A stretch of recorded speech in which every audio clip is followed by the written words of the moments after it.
हे झाला मागच्या लेक्चरला काय घेतलं होतं आपण पटकन फास्ट होमवर्कचा न्यूमरिकल होता त्याच्या अगोदर काय होतं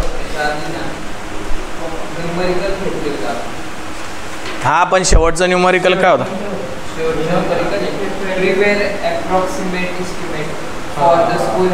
ठीक आहे चला नेक्स्ट क्वेश्चन घ्या पेजेस सोड तुला कंप्लीट करायचं आहे हां सगळं व्यवस्थित कंप्लीट करायचं आहे जे लिहून दिलं आहे ते आता नेक्स्ट क्वेश्चन घ्या क्वेश्चनच घेतो आहे आपण लगेच कंटिन्यू करा होमवर्कचा क्वेश्चन सॉल्व करायचा आहे आपण इथं बी करून दिला आहे तो घ्या prepare and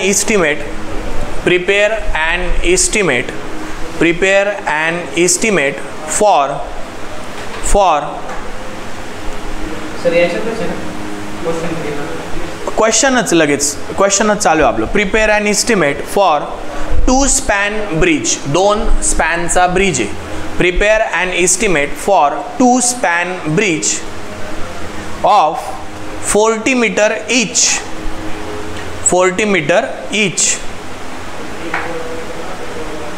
the cost of existing bridge is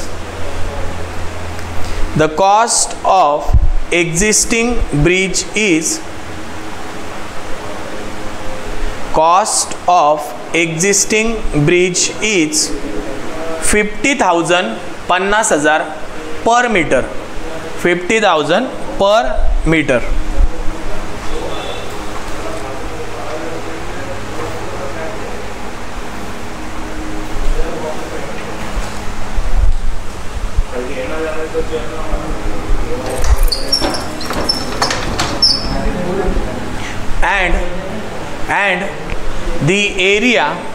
and the area is sorry and the length is area नका करू and the length is 80 meter 80 meter चला लक्ष द्या आता सर्वात पहिले आपल्याला त्यांनी क्वेश्चन मध्ये गिवन डाटा काय दिला आहे तो व्यवस्थित वाचायचा आपल्याला काय सांगितले प्रिपेअर इस्टिमेट कशाचं इस्टिमेट करायचे एक 2 स्पॅन ब्रिज आहे 2 स्पॅन असलेला ब्रिज आहे स्पॅन म्हणजे काय एक स्पॅन 2 स्पॅन एक स्पॅन 2 स्पॅन आणि त्याला सपोर्ट खालून ओके मग 2 स्पॅन असलेला ब्रिज आहे त्याचा इस्टिमेट करायचा आहे त्या एका स्पॅनची लेंथ किती दिली आपल्याला सांगा 40 मीटर बरोबर आणि the cost of existing bridge किती दिली आहे पर मीटर आणि त्याची लेंथ किती आहे 80 मीटर ओके म्हणजे आता आपल्याकडे एक एक्झिस्टिंग ब्रिज आहे म्हणजे एक ऑलरेडी जुना ब्रिज आहे एक्झिस्टिंगचा अर्थ काय असतो ऑलरेडी तो एक्झिस्ट आहे जुना आहे आणि एक काय नवीन आहे ज्याची लेंथ आपल्याला माहिती आहे पण त्याची किंमत आपल्याला माहिती नाही जुना आहे एक्झिस्टिंग आहे त्याची लेंथ माहिती आहे आणि त्याचं जे काही कॉस्ट असेल ते आपल्याला माहिती आहे म्हणजे पुन्हा एकदा आपल्याकडे इकडे लक्ष द्या आता लिहू नका पुन्हा एकदा आपल्याकडं गिवन डेटामध्ये काय आलं गिवन डाटामध्ये काय आलं ओल्ड स्ट्रक्चर आलं लिहू नका इकडे लक्ष द्या ओल्ड स्ट्रक्चर आलं आणि न्यू स्ट्रक्चर आलं ओल्ड स्ट्रक्चर आणि न्यू स्ट्रक्चर आलं ओके मग आता नेक्स्ट मग ओल्ड स्ट्रक्चर मध्ये आपल्याला काय दिलंय सांगा ओल्ड स्ट्रक्चरचे काय काय डिटेल दिले आपल्याला 80 मीटरचा स्पॅन दिलाय म्हणजे आपल्याला लेंथ दिली स्पॅन म्हणजे लेंथ असते ना किती दिली ती त्याच्यानंतर काय दिली आहे कॉस्ट कशी दिली ती 50,000 पर मीटर ओके म्हणजे आता लक्ष द्या आता टोटल नाही दिली कळतंय का टोटल किंमत नाही दिली एका मीटरचा ब्रिज बांधण्यासाठी किती रुपये लागले 50,000 आहे किती तो 80 मीटरचा कळतंय नवीन स्ट्रक्चरचं सांगा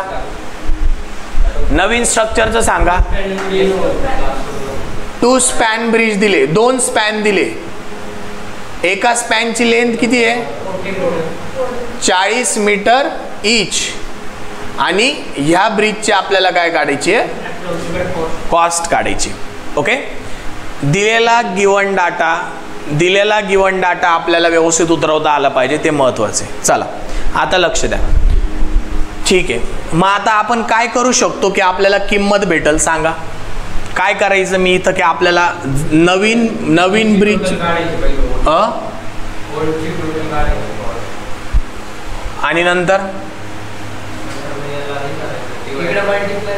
थांब पहिले त्याला सांगू दे, मग तू सांग काय. ओल्डची टोटल कॉस्ट काढायची आणि 40 मीटर आहे ना, हां मग ते डिवाइड बाय 2 केलं तर ही जी कॉस्ट आहे ओल्डची कॉस्ट, हां डिवाइड बाय 2 केलं तर का बरं? मग 40 मीटर आहे ना, पण मग हा 80 आहे ना. आता 40 मीटरचा अर्थ किती होतं? 80 मीटरचा अर्थ 40 डिवाइड बाय 2 केलं. चुकतोय तू सांग. कॉस्ट काढल्यानंतर मल्टिप्लाय करायचं, म्हणजे टोटल कॉस्ट काढायची मग त्यांनी 40 माल्टिप्लाय करायचं, असं चुकलं. सांग. डायरेक्ट मल्टिप्लाय करायचं 50,000 इंटू 40 तरी चुकलं. त्यामुळे इंटू 2 काढायचं. हा ते सांग ना मग. असं अरे एवढा वेळ आहे का आपल्याला? हां लक्ष द्या. आता तुम्ही हे रटलेले मागचे एक्झाम्पल आहे, तुम्हाला वाटलं तसंच करायचं, तसं नाही मित्रांनो. म्हणून एक्झाम्पल बघायचे. आपल्याला थोडंसं ट्विस्ट दिलाय. काय दिलाय? नेहमी आपल्याला इथं किंमत पाहायची सवय, म्हणजे डायरेक्ट मोठी 1 करोड 2 करोड 4 करोड 50 लाख अशी मोठी अमाऊंट पाहायची सवय. मग त्या अमाऊंटला आपण पर मध्ये कन्वर्ट करतो, बरोबर ना? पर मीटर स्क्वेअर, पर मीटर क्यूब किंवा पर मीटर. आधीच्या एक्झाम्पलमध्ये आपल्याला एक मोठी कॉस्ट दिलेली असते आणि आपण पर मीटर स्क्वेअर किंवा पर मीटर क्यूब किंवा पर मीटरमध्ये कन्वर्ट करतो. ही सवय आहे आपली. पण आता गिवन डेटा व्यवस्थित वाचायचा, इथंच तर ट्विस्ट आहे. आपल्याला काय दिलंय त्यांनी? ऑलरेडी पर मीटरची कॉस्ट देऊन दिलेली आहे. ती एक स्टेप करायचीच गरज नाही आहे. फक्त ही कॉस्ट उचलायची. एका मीटरला 50,000 रुपये लागतात, तर 40 गुणिले 2 80 मीटरला किती लागतील? हा 2 स्पॅन आहे. नीट रीड करणार. 2 स्पॅन ऑफ 40 मीटर इच. एक स्पॅन 40 मीटरचा. 80 मल्टिप्लाय बाय 50,000. कळालं? म्हणजे प्रत्येक वेळेसच आपल्याला असं टिपिकल पद्धतीने करायचं नाही, प्रश्न फिरवू शकता. म्हणून कन्सेप्ट लक्षात ठेवायची आहे. चला खाली वायर बघा. कन्सेप्ट लक्षात ठेवायची आहे. ओके, मग आता मला सांगा पहिले काय लिहू मी? Find out total length of new bridge. लिहू नका, इकडे लक्ष द्या. मग total length of new bridge कशी काढणार सांगा? कशाला? बरोबर. 40 गुणिले 2 किती आली? 80 मीटर. आता second, find out cost of new bridge. Okay, मग काय येईल सांगा? कॉस्ट ऑफ न्यू ब्रिज काय येईल? कॉस्ट ऑफ न्यू ब्रिज सांगा. आता काय करू? इथं काय लिहू ते सांगा? 50,000 इंटू 80. कारण की एका मीटरची 50,000 आहे, तर 80 मीटरची किती येईल? 8×5 40. बरोबर का? 40 लाख. बरोबर का? 1 2 3 4 5. 1 2 3 4 5. कळालं का? काय अवघड आहे याच्यात? पण सोपं जरी असलं, इथून खाली सोपं वाटतंय, पण हे महत्त्वाचं होतं कळणं. तुम्ही डायरेक्ट 50,000ला डिवाइड आणि मल्टिप्लाय काय सांगत होते मला कळत नाही, 0 मार्क भेटले असते. म्हणून क्वेश्चनमध्ये गिवन डाटा व्यवस्थित बघायचा आहे, रटायचं नाही की आपल्याला सारखाच प्रश्न नाही येणार आहे, ट्विस्ट टाकू शकता, थोडंसं फिरवू शकता. म्हणून जास्तीत जास्त क्वेश्चनची प्रॅक्टिस करणं, PYQची प्रॅक्टिस करणं गरजेचं आहे. आपण करूनच घेऊ, पण तुम्ही पण ॲडिशनल करायची. चला लिहा पटकन. कॅल्क्युलेटर सगळ्यांनी आणायचे, बिलकुल मोबाईलवर कॅल्क्युलेशन करायचे नाही, पटकन लिहा फास्ट. खाली कोणी नव्हतं का रे? ठीक, लिहा पटकन fast.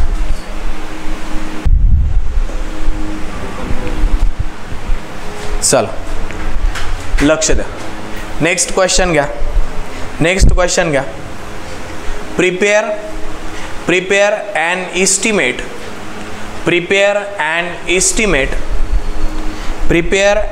Estimate for for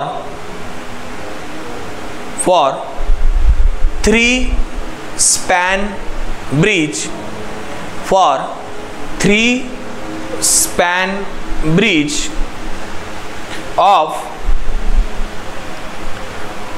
40 meter each, 40 meter each, the cost of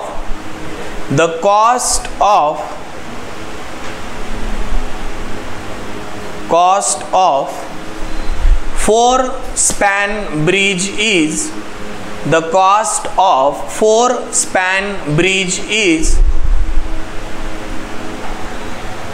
7 crore. The cost of 4-span bridge is 7 crore. 7 crore. 7 वर किती शून्य येतील? 7 वर 7 शून्य. ओके, चला करा फाइंड आउट पटकन, फास्ट, व्यवस्थित बघा आता कशात काय दिलंय आणि काय करायचंय. पटकन हे चला पटकन.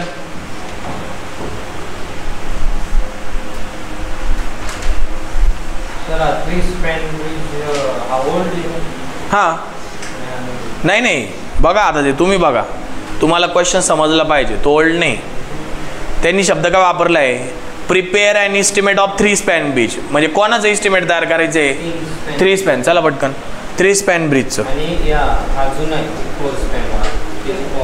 हां बघा, मला सांगा पटकन, फास्ट सॉल्व करा. टाइमवर येत जा रे, बिलकुल उशीर नका करू. 5ला शार्प यायचं. चला इस्टिमेटचं लेक्चर आहे आज. पटकन व्यवस्थित बघा. ओल्ड कोणता, ओल्डचा काय डाटा दिला आहे, न्यूचा काय डाटा दिला आहे, मग आपण काय करू शकतो त्याच्यात. मला डायरेक्ट उत्तर सांगा पटकन, एवढा वेळ नाही लागायला पाहिजे.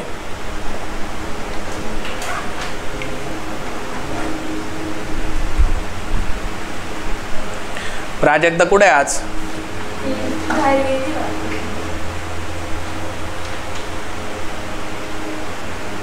पटकन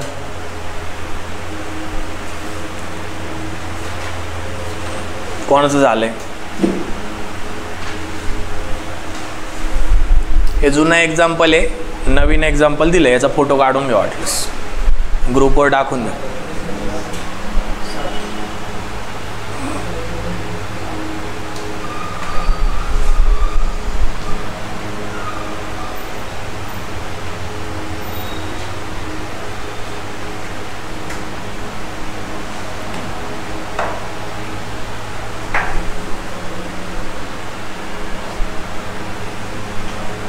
एवढा वेळ?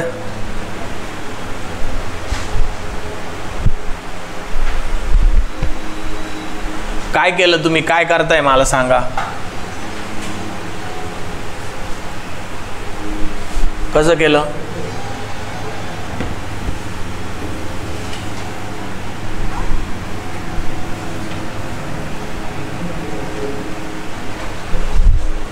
चला ओल्ड स्ट्रक्चरचं काय दिलंय तुम्हाला?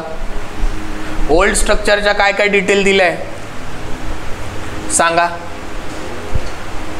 बोला रे, ओल्ड स्ट्रक्चरच्या काय डिटेल दिलंय? लेंथ दिली. ओल्ड स्ट्रक्चरचं काय दिलंय सांगा. चला वायर पाय खाली, वायर बघा खाली. ओके, स्पॅन दिलेला आहे. किती स्पॅन आहे? 4 नंबर्स. आणि अजून काय दिलंय? कॉस्ट किती दिली आहे? 1 करोड. म्हणजे एकावर किती शून्य? 7 शून्य. चला नवीन स्ट्रक्चरचं काय दिलंय? नवीन स्ट्रक्चरचं काय दिलंय? प्रिपेअर अँड इस्टिमेट म्हणजे नवीन स्ट्रक्चर. त्याचं काय दिलंय? नाही आम्हाला नाही केलंय मी तयार. मला नवीन याचं नवीन स्ट्रक्चरचं काय दिलंय सांगा. जुन्या स्ट्रक्चरचे 4 स्पॅन आहे आणि कॉस्ट आहे. नवीन स्ट्रक्चरचं काय दिलंय? लेंथ किती दिली आहे? फक्त 40 मीटर लेंथ आहे का? हां ते महत्वाचं आहे ना. स्पॅन किती आहे? 3 स्पॅन आहे. ओके, आणि याचं काय काढायचं आपल्याला? कॉस्ट काढायची. मग आता तू काय डोकं लावलं सांग मला, काय केलं तू इथं? 7 करोड आहे का? ठीक आहे. चालते. तू काय केलं इथं? अजून केलंच नाही. तू काय केलं? केलं काय काय केलं इथं?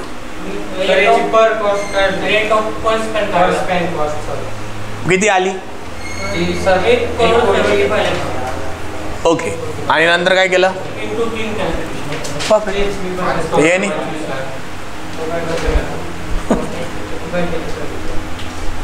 कळालं का तुला?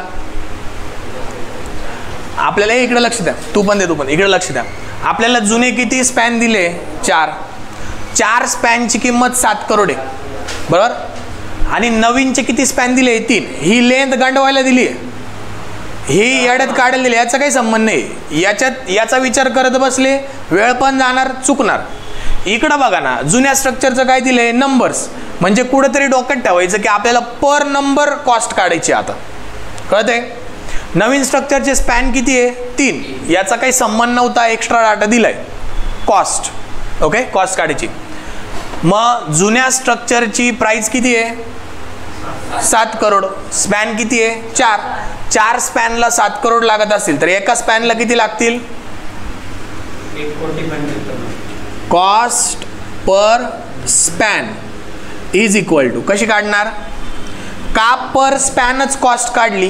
का मी मीटर स्क्वेअरने काढली? का मी मीटर क्यूबने काढली? स्पॅन दिले म्हणून. साधा सोपा लॉजिक आहे, पण हे पण पोरांना कळत नाही. मग ते पाठ केलंय बॉ मीटर स्क्वेअर, मग मीटर स्क्वेअरच का बरं नाही काढली? असा मठ्ठपणा करायचं नाही. इकडे लक्ष द्या. Cost per span. का? तर स्पॅन मध्ये डाटा दिला होता म्हणून पर स्पॅन. समजा मीटर स्क्वेअर मध्ये डाटा दिला असता पर मीटर स्क्वेअर, मीटर क्यूब मध्ये डाटा दिला असता पर मीटर क्यूब. कळतंय? आता कॉस्ट पर स्पॅन किती दिली आहे? 7 करोड. म्हणजे नाही, कॉस्ट पर स्पॅन आपल्याला काढायची आहे. मग ती कशी काढणार? Total cost divided by number of span. मग टोटल कॉस्ट किती आहे? टोटल कॉस्ट किती आहे? 7 करोड.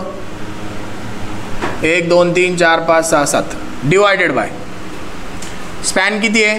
4. किती आली ही? 1,75,00,000 पर स्पॅन, बरोबर. मग एका स्पॅनला जर 1.75 करोड लागत असतील तर 3 स्पॅनला किती लागतील? गुणिले 3. एवढं सोपं, संपला विषय. मग इथं काय लिहिणार आपण?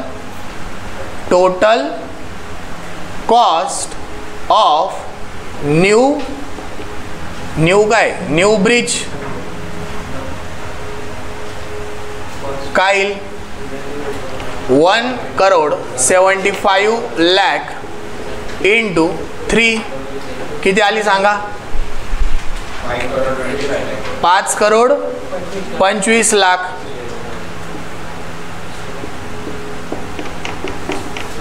काय नाही कळालं याच्यात, किंवा काही प्रश्न असतील, सर आम्ही असं करू का तसं करू का, का हे नाही कळालं ते नाही कळालं, विचारा बिंदास. कोणताही प्रश्न असेल विचारा, काही डाऊट असेल विचारा. इथं कोणालाच येत नाही, इथं येणारा माणूस फक्त मीच आहे. त्याच्यामुळे कोणालाच काही लाजायचा विषय नाही, विचारायचं आहे. प्रत्येक जण पैसे देऊन आलेला इथं, फायदा करून घ्या त्याचा. विचारून घ्या पटकन. कळालंय का सगळ्यांना? काही डाऊट असेल विचारा, किंवा काही म्हणत असेल की सर मी असं करू का तसं करू का, तेही विचारा. चला लिहा पटकन. यश वेळेवर येत जाय. काय प्रॉब्लेम आहे? उशिरा का बरं येतो? हा, एवढा काय लगेच काय डगफुटी झाली का?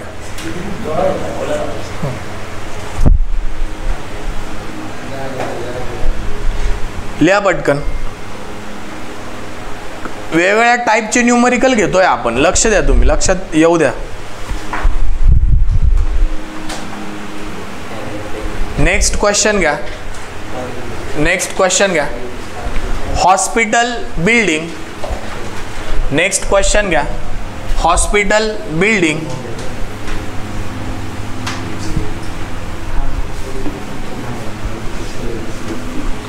मस्के बिलकुल गप्पाने मारायचे आहे. गॉसिप कोण करतं माहिती आहे ना?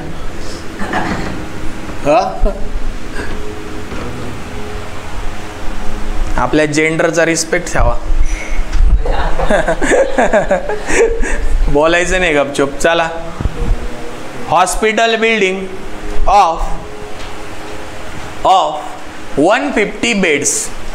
Hospital buildings of 150 bed, 150 बेडचं hospital आहे. Is constructed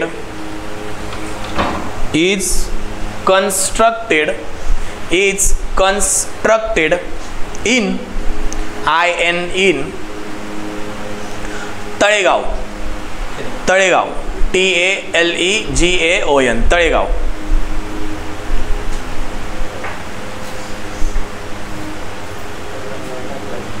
The cost of construction is 10 crore. The cost of construction is 10 crore. 10 crore he कन्स्ट्रक्शनची cost आहे. फुल stop. Find out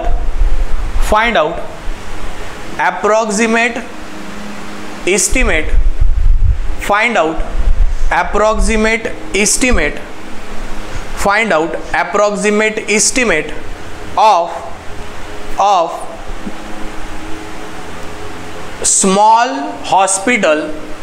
of small hospital having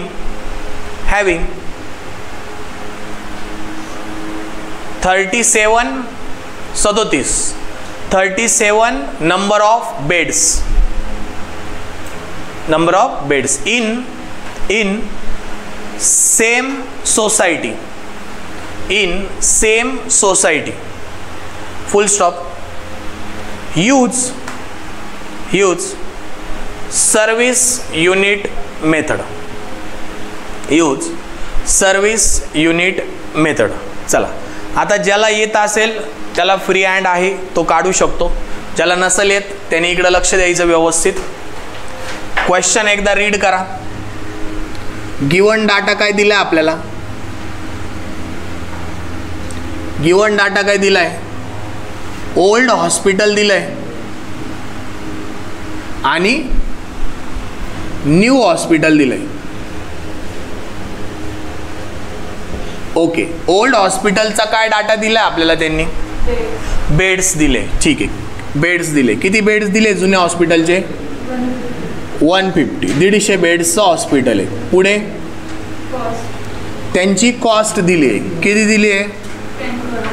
10 crore. म्हणजे 10 वर 1 2 3 4 5 6 7. चला. नवीन हॉस्पिटलचं काय दिलंय? Number of bed. लिहू नका. न्यू हॉस्पिटलचे नंबर ऑफ बेड्स दिले. लिहायला चान्स आहे ना, समजून घेणार आहे. किती दिले आहे ते? 37. आणि याची काय काढायला लावली आहे? कॉस्ट काढायला लावली. ओके. आणि कोणती मेथड यूज करायला लावली आहे? Use service unit method. आता मेन्शन केलंय त्यांनी ऑलरेडी की सर्व्हिस युनिट मेथड यूज करा. म्हणजे आपल्याला डोक्यात आयडिया येईल की सर्व्हिस युनिट मेथडची थेरी आपण काय शिकलो होतो आणि त्याच्यामध्ये आपण काय केलं होतं. पण यदा कदाचित जर एक्झामला त्यांनी दिलं नसल सर्व्हिस युनिट मेथड काय, पण आपल्याला कन्सेप्ट माहिती आहे की हॉस्पिटल बिल्डिंग कोणत्या मेथडमध्ये मोडते? सर्व्हिस युनिट मेथडमध्ये मोडते. म्हणून मग आपल्याला ती यूज करायची, असं डोकं लावायचं. म्हणजे प्रत्येकच वेळेस आपल्याला त्यांनी द्यायलाच पाहिजे असं कंपल्शन आपण MSBTला आणू शकत नाही. इकडे लक्ष द्या. चला, लक्ष द्या रे. आता मला सांगा मस्के, परत एकदा इकडे लक्ष द्या. आता काय करावं लागेल पहिल्या स्टेपमध्ये सांगा? Correct, perfect. फाइंड आउट पर बेड कॉस्ट. का असं करावं लागलं? कारण की सर्व्हिस युनिट मेथडमध्ये आपण थेरीमध्ये शिकलोय, त्याची डेफिनेशनच आहे की सर्व्हिस युनिट मेथडमध्ये जी काही बिल्डिंग आपल्याला सर्व्हिस देतात त्या बिल्डिंगची पर युनिट कॉस्ट काढावी लागते. मग ते हॉस्पिटल असेल तर पर बेड कॉस्ट काढावं लागेल. जर ते सिनेमा थिएटर असेल, मल्टीप्लेक्स असेल तर पर चेअर, पर खुर्ची कॉस्ट काढावं लागेल. जर तो क्लासरूम असेल तर पर बेंच कॉस्ट काढावं लागेल. जर तो कॉलेज असेल स्कूल असेल तर पर क्लासरूम कॉस्ट काढावं लागेल किंवा पर स्टुडंट कॉस्ट काढावं लागेल. हे सगळं शिकलो आपण, म्हणून इथं लिहिलं की पर बेड कॉस्ट. मग आता मला सांगा कशी काढायची पर बेड कॉस्ट, बोला. 150 बेडला 10 करोड लागत आहे. पर बेड म्हणजे पर म्हणजे एका बेडला किती लागतील, मग कसं करावं लागेल सांगा, बोला ना. बरोबर बोलतोय. 10चे 1 का बरं घेतले, 10 आहे ते. मग total cost divided by number of bed. इथं कोणाला डाऊट आहे का, आहे का, असेल तर सांगा. हां क्लिअर आहे. मग आता लिहा, सांगा म्हणजे मला. Divided by number of bed किती आहे, 150. सांगा किती आलं पर बेड कॉस्ट,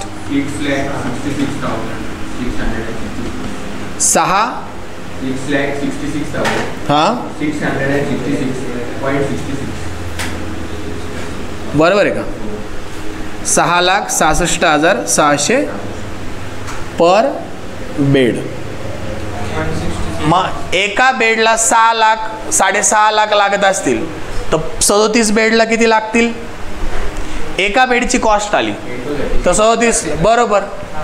म्हणजे सेकंड याच्यात काय करावं लागेल, find out cost of new hospital. काय येईल ती, 666.66 गुणिले 37. सांगा किती आलं, 2,66,666 पुढं पॉईंट असेल ना काहीतरी 67. ठीक आहे, 1 रुपये जास्त देऊन देऊ, 67 रुपये देऊ शेवटी. त्याला कळतंय काय अवघड आहे याच्यात, काय नाही कळालं व्यवस्थित विचारा, नंतर रिपीट करणार नाहीये, आताच विचारून घ्या. कळतंय सगळं, कोणाला काही अजून अँड्रॉइड डोकं लावायचंय वेगळं, याच्यात काहीच लागू शकत नाही. सरळ सरळ डाटा दिलाय, गपचूप सॉल्व करायचंय. चला लिहा पटकन.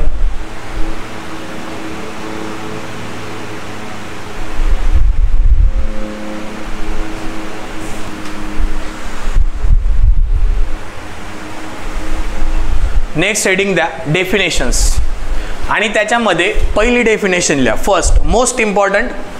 आणि त्या डेफिनेशन जिथं नाव लिहिलं आहे ना त्याच्या साईडला एक्सटर्नल ओरल असं पण करून ठेवा, म्हणजे एक्सटर्नल ओरलला सुद्धा ह्या डेफिनेशन्स तुम्हाला विचारल्या जातील. आता पहिली डेफिनेशन लिहा, कंटिंजन्सीज. आता स्पेलिंग सांगतो, CONTIGENCIES, contingencies. Contingencies, okay. CONTIGENCIES, contingencies. Charges, contingencies charges, okay. आता लक्ष द्या, इथं पहिले समजून घ्या कंटिंजन्सीज काय असतं आणि मग त्याच्याबद्दल आपण लिहून घेऊ. चला लक्ष द्या, आता व्यवस्थित लक्ष द्या. आता हे आपल्याला एक्सटर्नल ओरलला सुद्धा विचारलं जाईल की सांग रे कंटिंजन्सीज म्हणजे काय, तर आपल्याला सांगता आलं पाहिजे. लक्ष द्या, आता समजा आपल्याला ही बिल्डिंग बांधायची, हा प्रोजेक्ट आपल्याला करायचा आहे, ओके. नको ना, काय काय काय बोलला रे, पाय त्यालाही ऐकून आलं तरी बोलतोय. लक्ष द्या, कंटिंजन्सीज म्हणजे काय, आपल्याला समजा हा प्रोजेक्ट कन्स्ट्रक्ट करायचा आहे. आता प्रोजेक्ट कन्स्ट्रक्ट करत असताना कन्स्ट्रक्शन कॉस्ट तर लागणारच आहे, किंमत तर लागणार आहे, तो भाग वेगळा. मग त्याच्यामध्ये लेबर आले, मटेरियल आले, बरोबर. समजा तुमची जमीन तुम्ही घेणार विकत, तर त्या जमिनीची कॉस्ट पण लागणार आहे. त्याच्यानंतर काही गव्हर्नमेंटचे टॅक्सेस लागतील, बरोबर. त्याच्यानंतर काही एक्स्ट्रा परमिशन्स लागतील, त्या परमिशन्सला लागणारे पैसे लागतील. काही सुपरविजन चार्जेस लागतील, काही आर्किटेक्चरला द्यावं लागतील, काही स्ट्रक्चरल डिझायनरला द्यावं लागतील. हा सगळा विषय तर झालाच. हे सगळं आपण इस्टिमेट तयार करताना कन्सिडर करतो. म्हणजे इस्टिमेट करायचा असेल तर हे सगळे लागणारे पैसे आपण कन्सिडर करतो. म्हणजे इन्शुरन्स पण त्याच्यात आला. मग तो प्रोजेक्टचाही इन्शुरन्स आला. त्या प्रोजेक्टमध्ये काम करणाऱ्या प्रत्येक टेक्निकल आणि नॉन टेक्निकल माणसाचा सुद्धा इन्शुरन्स आला. टेक्निकलमध्ये सगळे इंजिनियर्स वगैरे झाले, नॉन टेक्निकलमध्ये सगळे लेबर्स वगैरे झाले. ओके, हे तर आपण इस्टिमेट करताना करतोच. पण आता हे तर सगळं प्रोजेक्टच्या अगोदरच झालं ना. पण प्रोजेक्ट चालू असताना समजा काहीतरी अशी गोष्ट झाली की जी आपल्या हातात नव्हती किंवा आपण आधी प्रेडिक्ट केली नव्हती आणि ती प्रोजेक्ट चालू असताना झाली. म्हणजे फॉर एक्झाम्पल गव्हर्नमेंटनी टॅक्स सिस्टीम बदलली. 2017ला झालं होतं. आधी सर्व्हिस टॅक्स होता, मग मोदी आले आणि GST लावला. म्हणजे आधी सर्व्हिस टॅक्स होता मग GST लावला. बरोबर, म्हणजे हे बदललं ना काहीतरी. मग ही बदललेल्या कॉस्ट आपण आधी तर कन्सिडर केलेली नव्हती. इस्टिमेट करताना आपल्याला काय माहिती होतं 2013ला की 17ला मोदी GST लावणार आहे? माहिती होतं कोणाला? आदल्या दिवशी सुद्धा माहिती नव्हतं. ते त्यांनी डायरेक्ट डिक्लेअर केलं किंवा कॉन्फरन्स घेऊन डिक्लेअर केलं. बरोबर आहे. पण 2 वर्ष अगोदर आपल्याला माहिती नव्हतं आणि इस्टिमेट आपण आधीच तयार करतो कोणत्याही गोष्टीचा. म्हणजे हे तर मी एक एक्झाम्पल सांगितलं. आता अजून एक एक्झाम्पल. समजा आपली साईट सुरू झाली आणि साईट सुरू झाल्यानंतर अचानक भूकंपाचा धक्का बसला आणि आपली थोडीशी कॉलम बिलम उचलले होते, भूकंपामुळे ते परत पडून गेले. मग हे आपण आधी प्रेडिक्ट केलेलं होतं का भूकंप होणार आहे? नाही. पण मग ते पडल्यामुळं आपल्याला तो खर्च लागला किंवा टॅक्सेशन चेंज झाल्यामुळं खर्च लागला. बरोबर. किंवा समजा चला ॲक्सिडेंटलचं आपण पकडलेलंच राहतं किंवा अशा गोष्टी. समजा साईट चालू आहे. बरोबर. आता ही 2 फ्लोअरची बिल्डिंग आहे. बरोबर, 2 नाही, एकच आहे, पण तिला 2 तयार केले आहेत, फार कमी आयटम. 2 फ्लोअरची समजा फॉर एक्झाम्पल बिल्डिंग आहे. तर आपण एक फ्लोअर बांधला आणि कॉन्ट्रॅक्टर पळून गेला.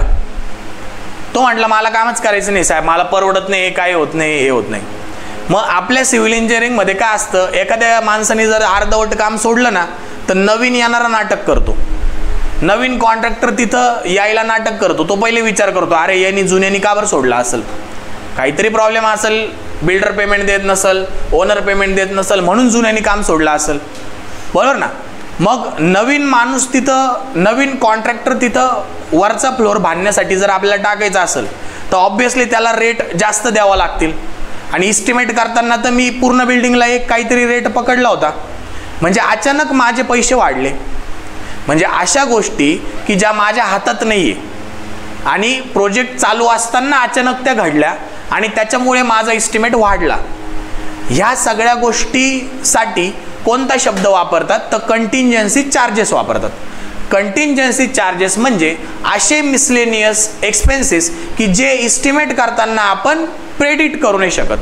The expenses which we not predicted at the time of estimate, that charges is called as contingencies charges. आणि मग ते किती पकडायचे? म्हणजे इस्टिमेट करतानाच पकडायचे आपल्याला, ते पर्सेंटेज पकडायचे. एक्झॅक्ट आपण सांगू शकत नाही. एक्झॅक्ट थोडी इस्टिमेटर प्रेडिक्ट करू शकतो. हा भाऊ 4 वर्षांनी तुझा भूकंप येणार आहे, 3 वर्षांनी तो कॉन्ट्रॅक्टर पळून जाणार आहे, आज थोडी कोणी सांगू शकतं? नाही ना. म्हणजे काहीतरी पर्सेंटेज पकडावं लागतील आपल्याला.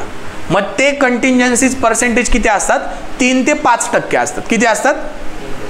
3 ते 5%. कशाच्या? Total estimated cost of project. Okay, जी काय आपली टोटल कॉस्ट आलेली आहे त्याच्यात 3 ते 5% एक्स्ट्रा पकडायचे. म्हणजे फॉर एक्झाम्पल 1 लाख रुपये जर आपल्या प्रोजेक्टची कॉस्ट आली असेल तर त्याच्यावर 5% म्हणजे किती झाले?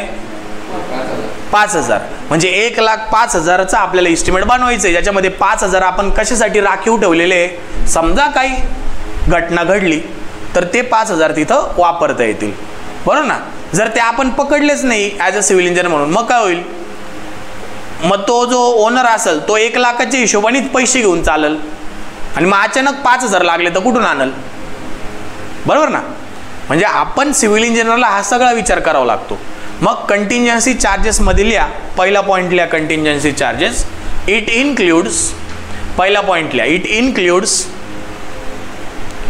इन्सिडेंटल, ॲक्सिडेंटल नाही बरं का, incidental, INCIDENTAL TAL, incidental expenses of miscellaneous characters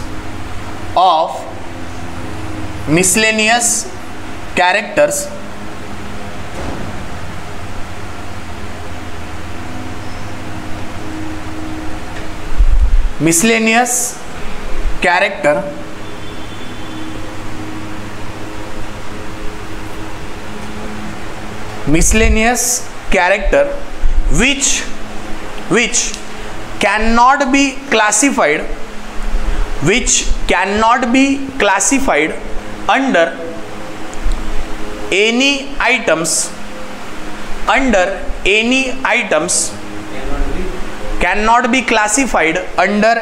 items during the preparation of estimate.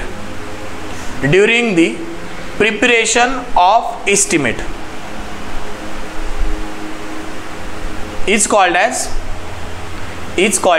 contingency charges.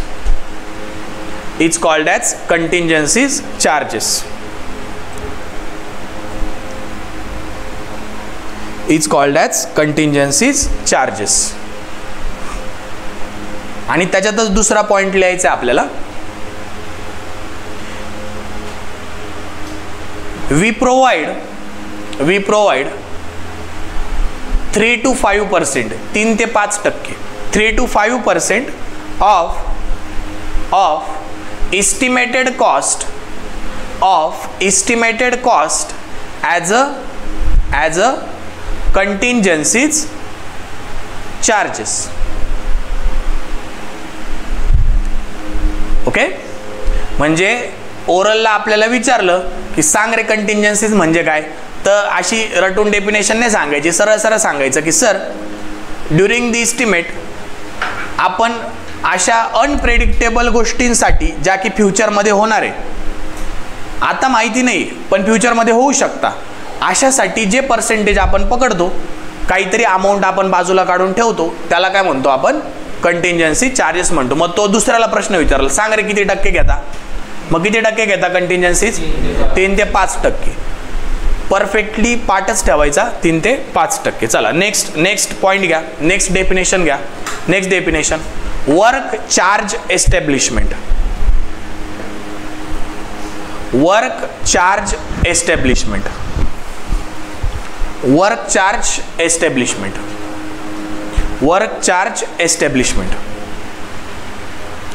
लक्ष द्या आता वर्क चार्ज एस्टॅब्लिशमेंट म्हणजे काय, तर टेम्पररी साईट सुरू व्हायच्या पहिले एखादं कन्स्ट्रक्शन साईट आपल्याला करायची, मोठी कन्स्ट्रक्शन साईट आहे बरोबर, म्हणजे 10-12 बिल्डिंगचा प्रोजेक्ट, एकदम मोठा प्रोजेक्ट आहे कन्स्ट्रक्शन साईटचा, ती आपल्याला सुरू करायची. तर ती सुरू करायच्या अगोदर आपल्याकडे लँड असणार आहे, म्हणजे आपली जमीन असणार आहे बरोबर. मग त्या जमिनीला जेव्हा आपण कंपाऊंड वॉल टाकतो, साईट सुरू करायची, आपण कंपाऊंड वॉल टाकू, आपल्या जमिनीची मार्किंग करू. मग प्रोजेक्ट सुरू व्हायच्या अगोदरच तिथं आपल्याला एक सिक्युरिटी बसवावं लागतो ना, सिक्युरिटी माणूस, त्याचं कॅबिन तयार करावं, बिचारा किती वेळेस रिकामा खुर्चीवर बसणार आहे, त्याला एक कॅबिन द्यावं लागतं. ते टेम्पररी असतं, साईट कंप्लीट झाल्यावर ते निघून जातं कॅबिन वगैरे, किंवा साईट कंप्लीट झाल्यावर आपण त्याला परमनंट व्यवस्थित छोटंसं कॅबिन करून देतो. पण आत्ता अजून साईट सुरू झालेली नाही आहे, पण आपल्या जमिनीच्या सिक्युरिटीसाठी आपण तिथे एक सिक्युरिटी गार्ड ठेवू, त्या सिक्युरिटी गार्डसाठी एक टेम्पररी स्ट्रक्चर आपण बांधू. ओके, त्याच्यानंतर साईट सुरू होते आणि अजून आपल्याला सिक्युरिटी वाढवायची गरज पडली, म्हणजे जिथं स्टोअर कीपर आहे तिथं सिक्युरिटी लागला, किंवा साईटला 4 गेट आहे, जिथं आपलं मटेरियल माल स्टोअर केलेलं आहे तिथं आपल्याला सिक्युरिटी लागला, गेटवर लागला. ओके, त्याच्यानंतर पाणी मारण्यासाठी एक भिस्ती लागला, भिस्ती म्हणतात, पाणी जो मारतो ना त्याला भिस्ती म्हणतात, लक्षात ठेवायचं. साईटवर जो पाणी मारतो ना त्याला काय म्हणतात, भिस्ती, किंवा इंग्लिशमध्ये सांगायचं तर वॉटरमॅन. आता एवढं काही कोणी बोलत नाही वॉटरमॅन वगैरे, भिस्तीच म्हणतात त्याला. हां, तर भिस्ती राहतो तो पाणी मार, जनरली वॉचमॅनच पाणी मारायचे काम करतात, पण टेक्निकली आपल्याला त्याचे पैसे पकडावं लागतात म्हणून त्याला भिस्ती म्हणतो आपण. मग भिस्ती झाला, त्याच्यानंतर वॉचमॅन झाला, ज्याला चौकीदार म्हणतो आपण, वॉचमॅन झाला, आणि टेम्पररी स्ट्रक्चर झालं. ओके, मग आता टेम्पररी स्ट्रक्चरमध्ये नुसतं सिक्युरिटी कॅबिन नाही येणार. समजा मोठी साईट असेल तर लेबर आपल्याला आणावं लागतील. लेबर परमनंटली साईटवर राहतं जोपर्यंत साईट कंप्लीट होत नाही. मग त्यांच्यासाठी आपल्याला लेबर शेड बांधावं लागतं, बरं ना. पत्र्याचे का होईना त्यांच्यासाठी घर बिचाऱ्यांसाठी आपल्याला बांधावं लागतं. ओके. आणि त्यांच्यासाठी टेम्पररी टॉयलेट्स, वॉशरूम, बाथरूम जे काय असेल ते आपल्याला बांधावं लागतं. मग असे टेम्पररी स्ट्रक्चर प्लस वॉचमॅन, चौकीदार, भिस्ती ह्या सगळ्यांसाठी लागणारा पैसा हा आपल्याला इस्टिमेट करताना काहीतरी पर्सेंटेज पकडावं लागतं टोटल कॉस्टच्या. ही टोटल कॉस्टच्या एवढे पर्सेंटेज मी बाहेर काढून ठेवल. कशासाठी? तर ह्या टेम्पररी वर्कसाठी. किंवा साईट सुरू, स्टार्टिंगच साईट सुरू आहे, अजून एक्सकॅव्हेशनच सुरू आहे, पण इंजिनियर तर लागणार आहे. म्हणजे साईट ऑफिस तर आपल्याला लागणार आहे. बघा तुम्ही काय काय मोठे मोठे साईटवर ते कंटेनर्स असतात बघा. कंटेनरमध्ये साईट ऑफिस असतं, व्हाईट कलरचं कंटेनर असतं किंवा मग पत्र्याचं केलेलं असतं साईट ऑफिस टेम्पररी, किंवा नॉर्मल 6 इंचीची भिंत बांधलेली असते, वरतून पत्रा टाकलेला असून साईट ऑफिस. तर अशा टेम्पररी स्ट्रक्चरसाठी लागणारा पैसा आपल्याला इस्टिमेट करतानाच बाजूला काढून ठेवावा लागतो. मग तो कितीतरी पर्सेंटेज नाही, आपल्याला एक्झॅक्ट थोडी माहिती आहे किती पैसे लागणार आहे, बरोबर ना. मग काहीतरी पर्सेंटेजमध्ये बाजूला काढून ठेवावं लागेल. मग ते पर्सेंटेज आपण किती पकडतो? तर 1.5 ते 2% ऑफ इस्टिमेटेड कॉस्ट, बरोबर. 1.5 ते 2% ऑफ इस्टिमेटेड कॉस्ट. म्हणजे 1 लाख रुपये जर आपल्याला 1 लाख रुपये जर प्रोजेक्टची कॉस्ट असेल तर 1.5 ते 2,000 रुपये आपण ह्या सगळ्या गोष्टींसाठी बाजूला ॲडिशनल पकडून ठेवतो. ह्या गोष्टीला आपण काय म्हणतो? Work charge establishment. कळालं? आणि कंटिंजन्सीज मध्ये कोणते आले? जे आपल्याला माहीत नव्हते ते. आणि वर्क चार्ज मध्ये कोणते आले? जे माहिती आहे टेम्पररी लागणारे ते वाले. कळतंय? लिहा. वर्क चार्ज एस्टॅब्लिशमेंट लिहा. पहिला पॉइंट लिहा. For temporary establishment, for temporary establishment, for temporary establishment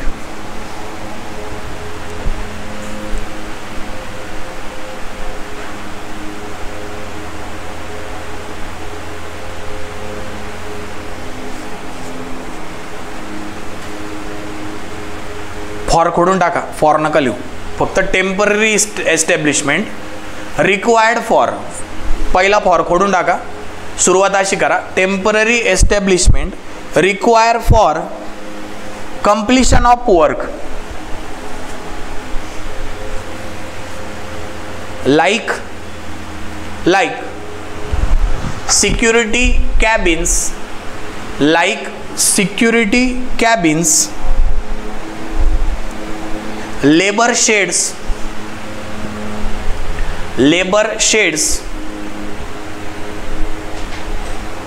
and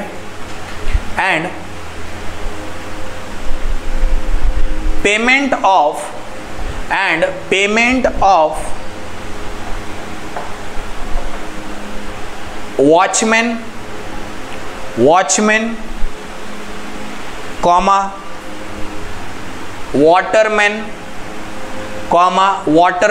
watermanच्या पुढे कंसात भिस्ती लिहा. BHISTI. म्हणजे उद्या साईटवर गेले, तुम्हाला प्रोजेक्ट मॅनेजरने सांगितलं जाय रे भिस्तीला बोलून आण, तर तुम्ही त्या प्रोजेक्ट मॅनेजरकडे पाहत नाही बसायचं. भिस्ती म्हणजे पाणी मारणाऱ्याला बोलून आण, म्हणून ब्रॅकेटमध्ये लिहा भिस्ती. कानावर राहू द्या हे शब्द साईटवरचे. भिस्ती ब्रॅकेट कंप्लीट. काय लिहिलं पूर्ण वाचा. भिस्ती is to be considered separately as a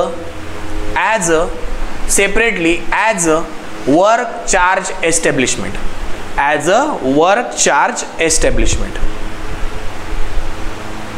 त्याच्यातच नेक्स्ट पॉइंट लिहायचा आपल्याला. त्याच्यातच नेक्स्ट पॉइंट लिहायचा आहे. 1.5 to 2%.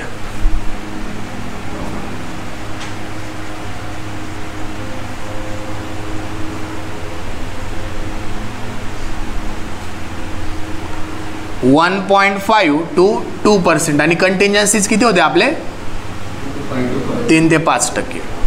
1.5 to 2% is 1.5 to 2% of total cost is considered as a work charge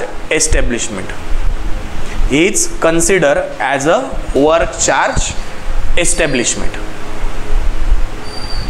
तुम्हाला अतिशय सोप्या भाषेत सांगतोय मित्रांनो, जरी वर्डिंग लिहिलेली आठवली नाही पण कन्सेप्ट व्यवस्थित मराठीतून लक्षात ठेवा की वर्क चार्ज एस्टॅब्लिश म्हणजे कोणाकोणाला लागणारे पैसे. मग आपण आपली तोडकी मोडकी जर इंग्लिश येत असेल तरी पण चालेल, ती तयार करून तेही लिहिलं तरी पूर्ण मार्क भेटतील. कंटिन्जन्सी जरी लिहिलं तरी पूर्ण मार्क भेटतील. त्याच्यानंतर नेक्स्ट थर्ड लिहा सेंटेज चार्जेस. सेंटेज स्पेलिंग बघा, सेंटेज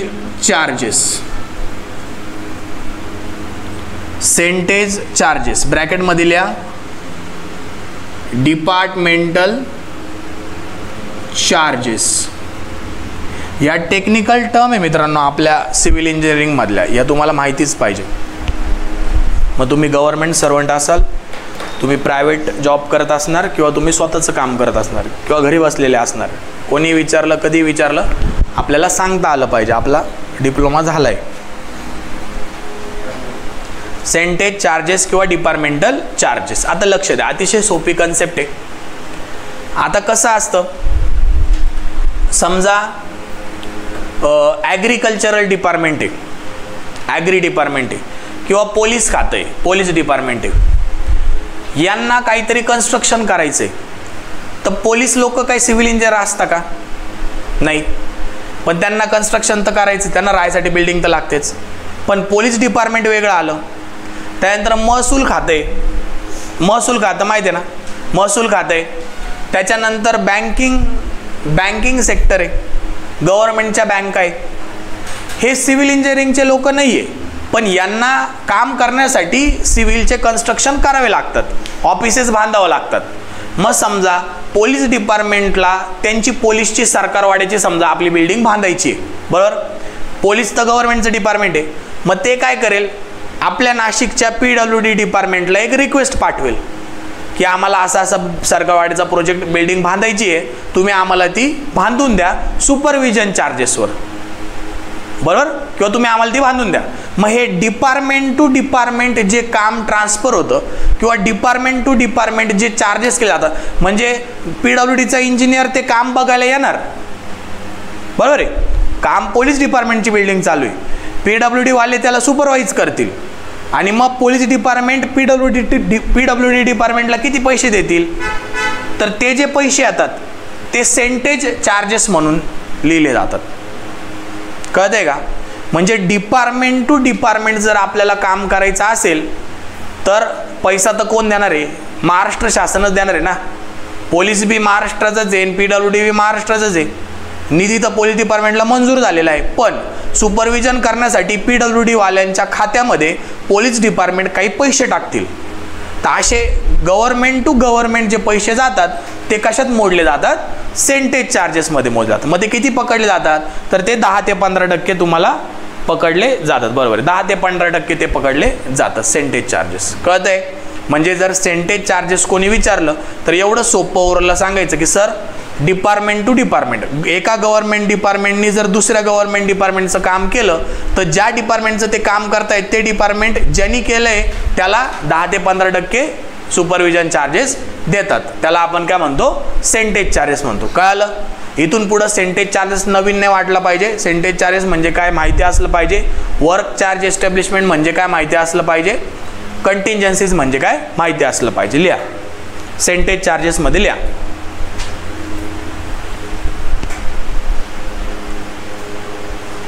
It is generally used in government projects. It is generally used in government projects. पहिला point. It is generally use in government project. दुसरा point,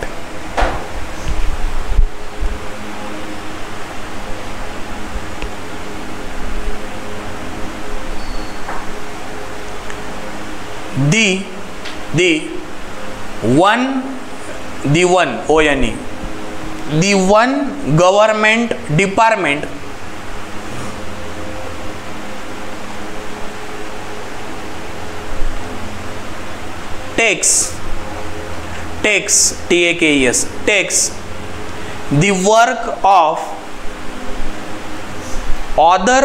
government department takes the work of other government department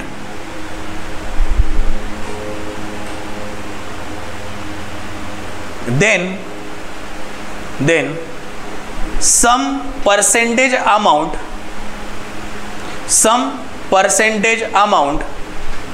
is transfer or given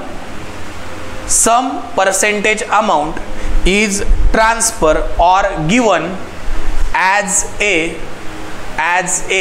percentage charges.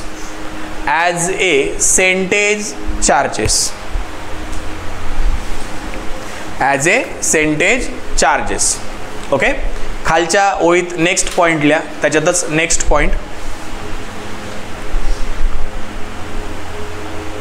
10 to 15% 10 to 15% 10 ते 15% of total amount of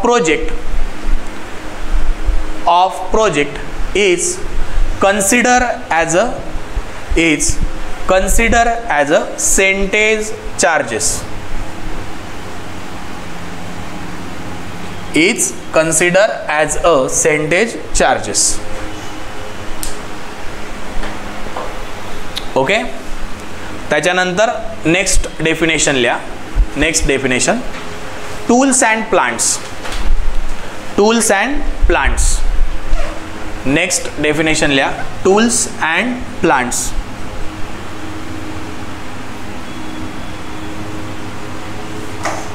याला bracket मध्ये लिहा T&P, tools and plants, bracket मध्ये लिहा T&P. अतिशय सोपं आहे बघा. एखादा खूप मोठा प्रोजेक्ट आहे, खूपच मोठा प्रोजेक्ट आहे. समजा एखादा कॉन्क्रीटचा, आता समृद्धी महामार्ग झाला, सगळ्यांना माहिती आहे समृद्धी महामार्ग, गेले गाडी चालवायला, तर तो समृद्धी महामार्ग आहे पूर्ण. ओके, तर त्या समृद्धी महामार्ग तो कॉन्क्रीटचा आहे. अख्ख्या समृद्धी महामार्गासाठी आपल्याला कॉन्क्रीट लागणार होतं गव्हर्नमेंटला. मग अशा वेळेस काय करते गव्हर्नमेंट, एवढ्या मोठ्या प्रमाणात कॉन्क्रीट लागणार आहे तर गव्हर्नमेंट स्वतःचा RMC रेडीमिक्स कॉन्क्रीट प्लांट टाकते स्वतःचा. मग रेडीमिक्स कॉन्क्रीट प्लांट टाकणं म्हणजे जास्त पैसे लागतील ना, बरोबर आहे. मग त्याच्यासाठी काहीतरी अमाऊंट ऑफ पर्सेंटेज आपल्याला इस्टिमेट करताना पकडावं लागतील, कारण की मोठा प्रोजेक्ट आहे तर मोठ्या प्रोजेक्टसाठी स्वतःची RMC पाहिजे. मग त्या RMC साठी लागणारी एक्स्ट्रा कॉस्ट, ती काय प्रोजेक्टची कॉस्ट नाही. समृद्धी महामार्ग कंप्लीट झाल्यावर त्या RMCचं काय काम आहे, ती काढून घेईल ना गव्हर्नमेंट. मग ती टेम्पररी त्या प्रोजेक्टसाठी लागणार होती. मग त्याच्यासाठी इस्टिमेट करतानाच काहीतरी पर्सेंटेज त्यांनी बाजूला काढून ठेवले. प्लस समजा मोठा प्रोजेक्ट आहे आणि त्यासाठी आपल्याला मोठी क्रेन लागते, म्हणजे जेवढे दिवस प्रोजेक्ट चालणार आहे किंवा 2-4 महिन्यासाठी प्रोजेक्ट चालणार आहे, समजा 2-4 महिने आपल्याला काही ब्रिक्स वरती न्यायच्या वरच्या फ्लोअरला किंवा काही कॉन्क्रिटिंग करायचं आहे, तर मोठी क्रेन लागते. तर क्रेनचं भाडं जवळपास 1 लाख रुपये महिना असतो. 1 लाख रुपये महिना असतो क्रेनचं. किंवा तुम्ही पोकलॅन घेतलं किंवा ते ब्रेकर घेतलं, मोठे बॅक हो किंवा म्हणा जे काय म्हणा, जे काही इन्स्ट्रुमेंट घेतले, मोठमोठ्या मशिनरी राहतात डॅमच्या याच्यात. डॅमला पण तुम्हाला समजा JCB द्यायचा असेल तर JCB काय आवरली बेसिसवर नाही देत. लाख रुपये 2-2 लाख रुपये महिन्यानी JCB दिला जातो. किंवा डंपर, समजा मोठे डंपर, डॅमचं कन्स्ट्रक्शन आहे आणि मशिनरी लागणार आहे, तर डंपर लागणार आहे, एक्सकॅव्हेटर लागणार आहे, तर लाख रुपये 2-2 लाख रुपये महिन्या डंपरचा दिला जातो. तर मग हे जास्त अमाऊंट आहे ना, 1 लाख रुपये 2 लाख रुपये. किंवा RMC प्लांटसाठी पण जास्त लागणार आहे. तर मग अशा मोठमोठ्या मशिनरींसाठी, मोठमोठ्या टूल्ससाठी, मोठमोठ्या प्लांट्ससाठी जी काय अमाऊंट इस्टिमेट करतानाच बाजूला काढली जाते त्या अमाऊंट, ती जी काय अमाऊंट असते ती कशात पकडली जाते, as a tools and plant म्हणून पकडली जाते. मग तिचे काहीतरी पर्सेंटेज आपण घेतो. आपल्याला एक्झॅक्ट व्हॅल्यू नसते माहिती की एक्झॅक्ट RMC प्लांट बांधायला किती रुपये लागतील. आता डिपेंड करतं ते किती कॅपॅसिटीचा तुम्हाला बांधायचा आहे किंवा कोणत्या ठिकाणी बांधायचं आहे. एकदमच ट्रायबल एरियामध्ये असेल तर मग त्याची कॉस्ट, ट्रान्सपोर्टेशन कॉस्ट वाढणार आहे. पण इस्टिमेट करताना आपल्याला ते एक्झॅक्ट माहिती नसतं, म्हणून आपण काहीतरी पर्सेंटेज पकडतो टोटल प्रोजेक्ट कॉस्टच्या. मग ते जे काही पर्सेंटेज पकडतो ते आपल्याला टूल्स अँड प्लांट सेक्शनमध्ये घ्यावं लागतात. ओके, मग ते किती राहतात, 1 ते 1.5% किंवा 1 ते 2% जो काय असेल ते असतो, तो पकडला जातो टोटल प्रोजेक्टच्या कॉस्टच्या. कळतंय, ते टूल्स अँड प्लांटमध्ये आपण घेतो. मग लिहा त्याच्यातल्या टूल्स अँड प्लांटमध्ये, for a big project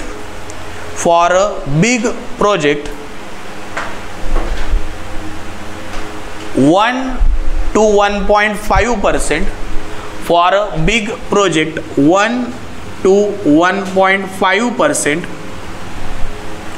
1 to 1.5% of estimated cost, 1 to 1.5% of estimated cost is provided as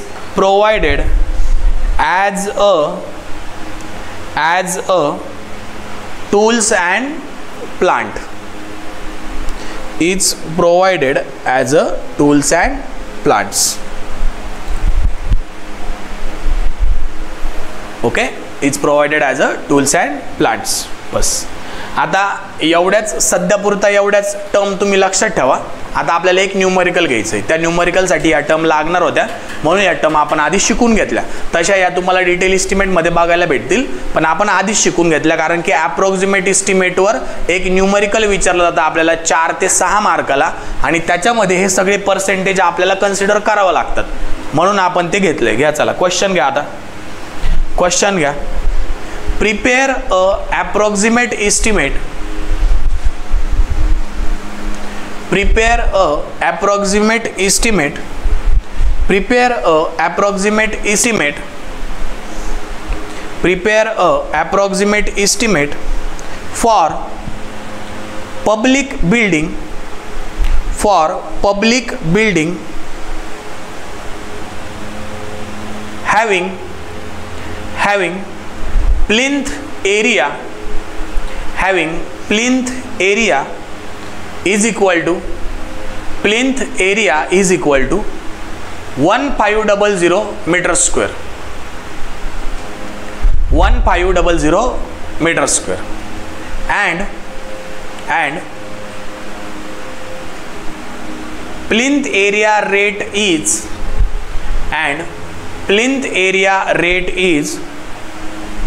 4000 per meter square. Plinth area rate is 4000 per meter square. 4000 per meter square.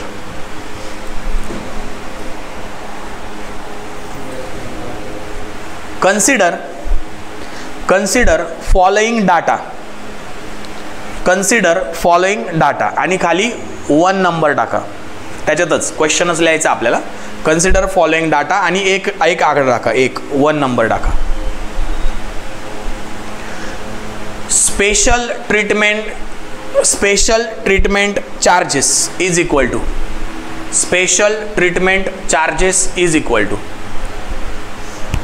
2.5% of cost of building. 2.5% of cost of building. 1 number मध्ये लिहिलं का special treatment किती ती, किती special treatment, बरोबर. Second number लिहा. 2 नंबरचा आकडा टाका, 2 नंबर मध्ये लिहा. Second number, water supply and sanitary charges. Water supply and sanitary charges is equal to 5% of cost of building. Is equal to 5% of cost of building. 5% of cost of building. 3 नंबरचा आकडा दाखवा. Third,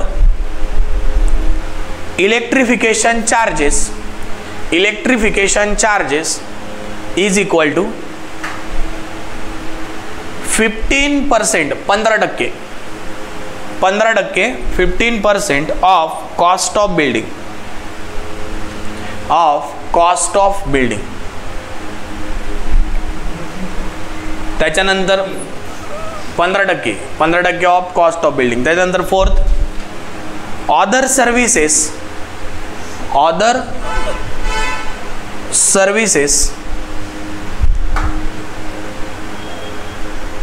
5% of 5% of cost of building. 5% of cost of building. 5व्या number लिहा. Fifth number लिहा. कंटिंजेंसीज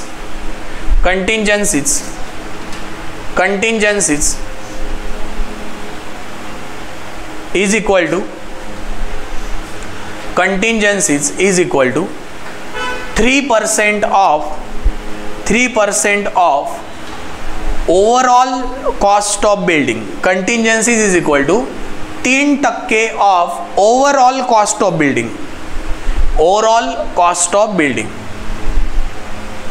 त्याच्यानंतर कितवा point आहे आता? 6 नंबरला लिहा. Supervision charges is equal to 8% of overall cost of building. 8% of overall cost of building. बघा, हा न्यूमरिकल दिलाय आपल्याला. ओके, जरा वेगळा न्यूमरिकल आहे, पण 100% प्रत्येक एक्झामला अशा टाईपमध्ये न्यूमरिकल आपल्याला येतात. ओके, आपल्याला पूर्ण बिल्डिंगची कॉस्ट काढायची आहे आणि त्यांनी सगळं दिलेलं आहे आपल्याला, फक्त आपल्याला मल्टिप्लिकेशन करायचं आहे. फार सोपा प्रॉब्लेम आहे, पण कॉस्ट ऑफ बिल्डिंग आणि ओव्हरऑल कॉस्ट ऑफ बिल्डिंग याच्यामध्ये फरक कळायला पाहिजे. आता कसा, इकडे लक्ष द्या. आता सर्वात पहिले गिवन डाटामध्ये आपल्याला काय दिले सांगा. पहिल्यापासून प्लिंथ एरिया दिलाय. किती दिलाय? Plinth area 1500 metre square. पुढे रेट ऑफ प्लिंथ एरिया किती दिलाय? बरोबर, 4000 पर मीटर स्क्वेअर. पुढे मग भरपूर साऱ्या गोष्टी दिल्या. बरोबर, मग आता सध्या पुरता मला काय दिसतंय की माझ्याकडे प्लिंथ एरिया आहे आणि माझ्याकडे पर मीटर स्क्वेअरची कॉस्ट आहे.